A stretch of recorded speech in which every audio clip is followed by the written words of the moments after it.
Hello, I'm Andrew. I'm joined here by James, and we'll be your representatives from the Bristol Horological Society, and we're here in BaselWorld in Basel, Switzerland, and we're going to show you the highlights of our trip to BaselWorld along with the cool things we found that's coming up in this year and next year for the world of horology. What's going on, guys? It's James from Bristol Horological Society here.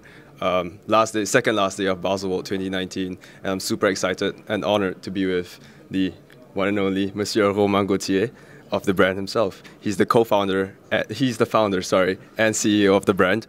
And I just want to say, how are you? I'm fine, thank you very much. It's a real pleasure to have a talk today with you. Thank you. So I want to talk a bit about the brand's history and heritage. Could you tell us a bit about the early days and the inspiration behind the brand? Yeah, I will try to do my best to be short because the story is quite long already. But I was, fortunate in a way to born in a place that is dedicated in centuries for fine watchmaking and complicated watches, which is the Vallée de Joux. So I born there. I was surrounded all of my life with a brand, like Audemars Piguet, like Jaeger-LeCoultre, Breguet. So it has been, I have been all of my life seeing watches and all of that kind of things. So when I started, in fact, to think about a work, like a lot of teenager, and at that time was listening a lot of music.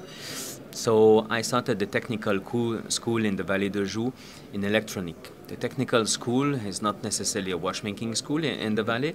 It teaches the electronic, the mechanic, jewelry, watchmakers, and few other possibilities. And I started with electronic. The good thing is that, after 6 months, I understood that the electronic was not for me, too abstract. Because you place the transistors, the condensator, all of those things. You just press a button, and then after that it works or it doesn't work. But it was too abstract for me to not really touch and feel the things. Right. And the good thing was the first 6 months was mechanic. So before to go to the electronic, it was a mechanical training with the manual lace and all of those type of things. And I really liked that. And this is how, from a passion, which is still today listening music, and music is still one of the big things in my life, I started with the mechanic. So then, after that, I did my graduation in precision mechanic, then a diploma as engineer, how to build machinery, but more technical than theoretical. And then after that, I came back finally in the watchmaking because my first job was to doing parts of watches. Mm-hmm. Parts of watches was for me, related with mechanic, with machinery. So it was absolutely nice. And quickly, I can say in 99, around that, I say to myself, Romain, you're born in the Vallée de Joux. You have an engineer background, how to build machinery, and now you know how to doing parts of watches. So why you don't imagine to doing maybe your own caliber? And before to do all of that, what I understood is that this is a complicated world. Look at the brand around you, like I said, Audemars Piguet, Breguet, Blancpain, Jaeger-LeCoultre. And I said to myself, Romain, you need to understand about what is a business. So I did a Master of Business Administration in collaboration with the Business School Lausanne. Mm-hmm. And this is how everything started for me in 2000 to invest, I can say all of my life, how to build what we are today. Thank you, that's really amazing. I mean, the brand has come a really long way. And this year at BaselWorld, we have this watch right here. What is this? The Prestige HMS in stainless steel with a meteorite dial. Yes. Could you tell us a bit more about the dial and how it's made? Absolutely. So the Prestige HMS that we have here is something that I really appreciate in the thinking about, there is a lot of beauty on Earth, and there is also things that doesn't necessarily come from Earth, but from much more exactly, which is the meteorite. I was waiting to play and to work with the stainless steel with something special. So why the stainless steel and that meteorite? Because this is a type of meteorite, metallic. meteorite. That one is not as the same that we use normally in the watch industry, which is the Gibeon, who was the land, we can say, in Namibia. That one is come from Australia. The pattern is different, you know. I guess if you see with the video, you know, with the light and the inclination, the pattern is moving. So it's kind of a meteorite, but with a life. It's never, almost never with the same, you know, it's not just gray or just black, it's moving. Much more complicated to find. You can find a little stone twist of meteorite. The difficulty after that is about to find the very high quality of plate. Then after that to doing the manufacturing. And the difficulties is also related to get something very flat. So here we have a full dial in meteorite that can be seen from the back. So that was for me important also. The beauty with the HMS is that normally this is an open dial, but that one is closed. And the beauty is that you can also see from the back, this is a solid meteorite dial and not just a slice of meteorite. So here also, for the collector who know us with the HMS, first time that is closed, first time that we have a 60-second ring, 10 pieces limited in the world. Thank you. I mean, this is obviously a really stunning piece, but another piece from Romain Gauthier that has really set a lot of people talking, that has generated a lot of interest, is this one right here, the logical one set with baguette diamonds. Could you talk to us a bit more about the mechanics of the watch and why did you decide to put diamonds on the watch? Absolutely.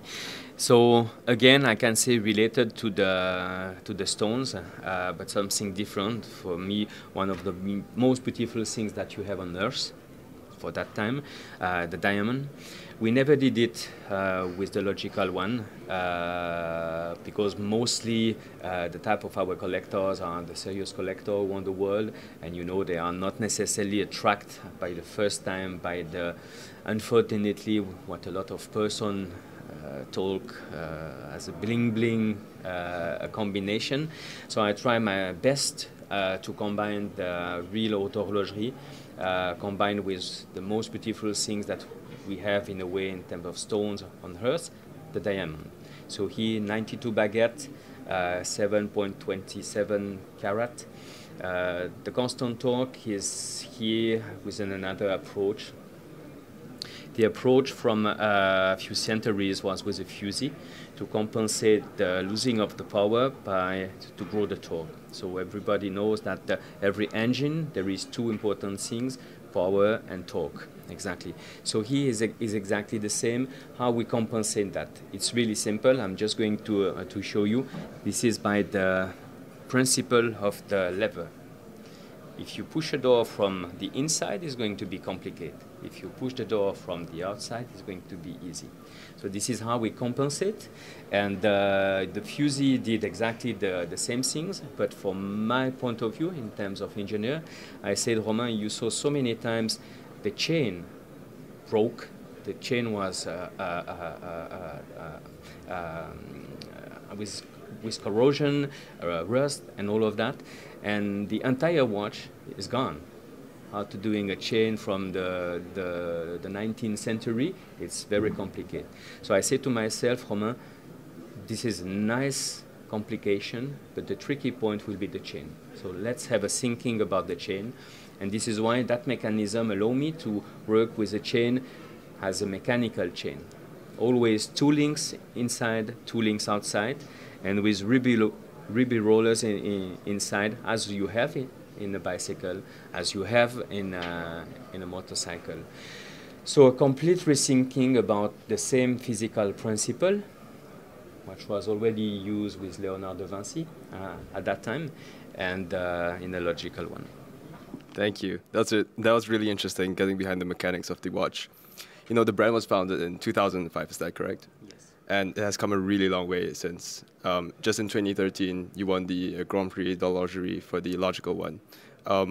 Going forward, what do you think we can expect from the brand? Will we see new series, new calibers?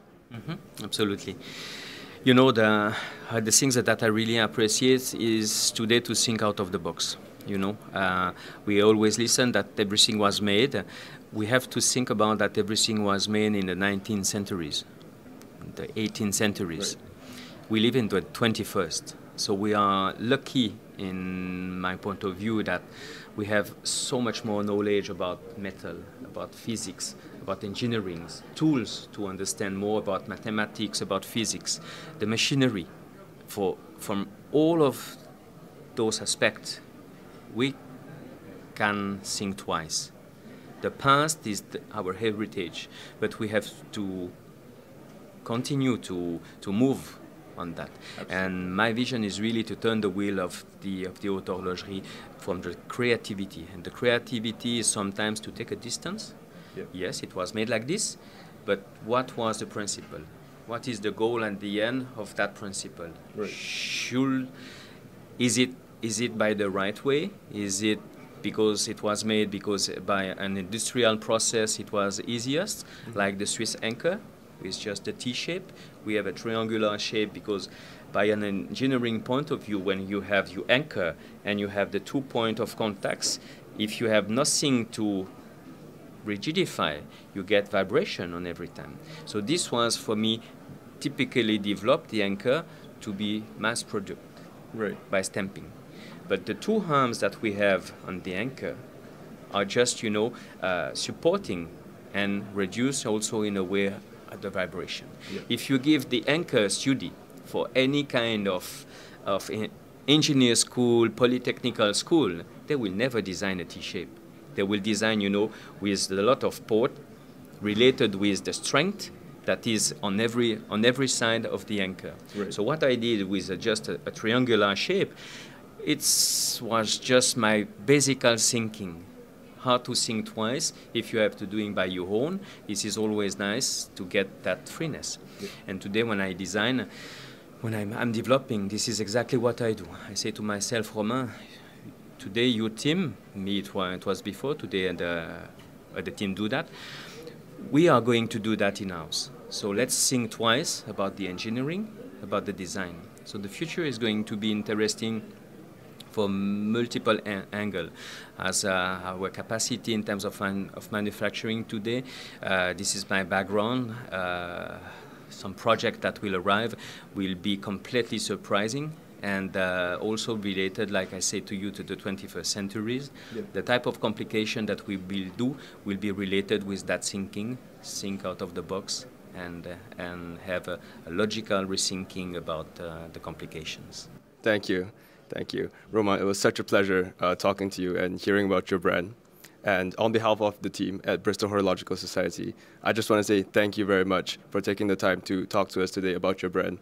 I think it's really an inspiration to watch collectors, independent watchmakers, and also aspiring entrepreneurs to start their own business. Exactly. So thank you very much. It was a pleasure. Thank you so much.